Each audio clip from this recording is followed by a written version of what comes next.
వాయించాలి, ఇన్వెస్టర్ని పట్టుకుని వాయించాలి ఎవరన్నా. ఎవరు అంటే ఈ సినిమాకి ముడి పెట్టడం అదే కదా పాయింట్. ఇప్పుడు ఇన్వెస్టర్ ఎప్పుడు బయటికి రాడు కదా, నేను అనలేదు అంటాడు. వాడు ప్రైవేట్గా చెప్పాడండి, ఇలా అయితే ఇస్తా అని చెప్పాడు.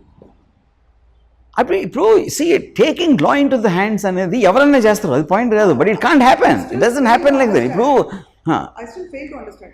ప్రొఫెషనల్ ఇండస్ట్రీ ఒక అంటే సినిమాలు తీయాలి ఎంత సరే కళామ తల్లి అవన్నీ లేకపోయినా ఫస్ట్ ఆఫ్ ఆల్ ఇంత యావ ఉండడం ఏంటి? I disagree with this with the word industry. అది తప్పదు. ఫస్ట్ ఫిల్మ్ ఇండస్ట్రీకి సంబంధం లేదు.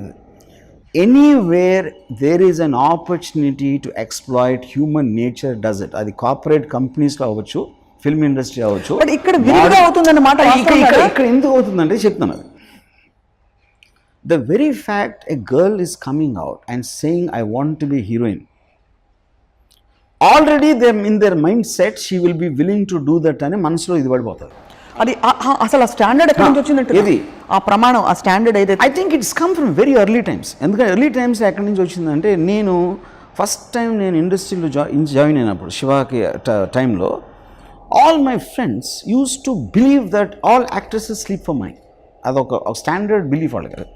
ఎంజాయ్ చేస్తున్నాడు. అది ఎక్కడి నుంచి వచ్చిందంటే, నాకు తెలిసి ఈ థర్డ్ రేట్ మ్యాగజైన్స్ ఉండేవి కొన్ని, I forgot the name, Encounter Kagada ఏదో ఉండేది.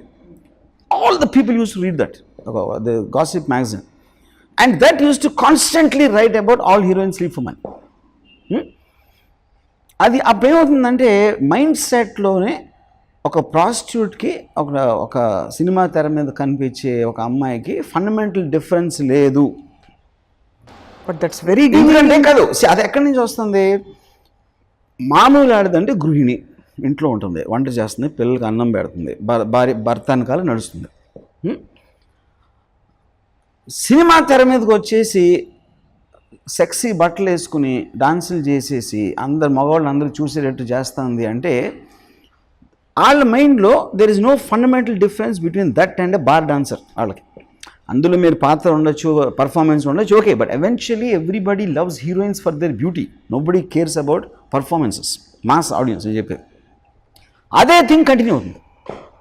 కంటిన్యూ అయ్యి ఏ రేంజ్కి వెళ్తుంది? The fact that she is doing it, producer director కూడా they start talking about them like that, you know, ఒక విధంగా. సో అప్పుడు ఈ ఇంట్లోంచి బయటకు వచ్చి హీరోయిన్ అవుతాను అని అంటే, ఆల్రెడీ అమ్మాయి హాఫ్ ఆ మైండ్ సెట్లో ఉంది అనేది వీళ్ళు ఫిక్స్ అయిపోతారు, ఎవరు ఇండస్ట్రీ వాళ్ళు. Same thing will go.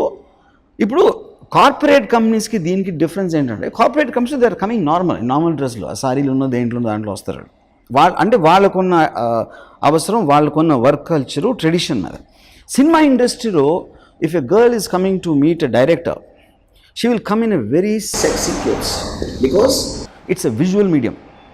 So నేను ఇలాంటి డ్రెస్లో ఉంటే ఎంత అందంగా ఉంటాను అనేది ఆ అమ్మాయి ఇంప్రెషన్ క్రియేట్ చేయడానికి వస్తుంది. సో ఒక అమ్మాయి షార్ట్స్ కట్ వేసుకుని ఒక స్టూడియో, ఒక ఆఫీస్కి వచ్చింది అనుకోండి, ఫిల్మ్ ఆఫీస్కి, వాళ్ళు ఆల్రెడీ అమ్మాయి అదే మోడ్లో ఉందని వాళ్ళు ఫిక్స్ అయిపోతారు.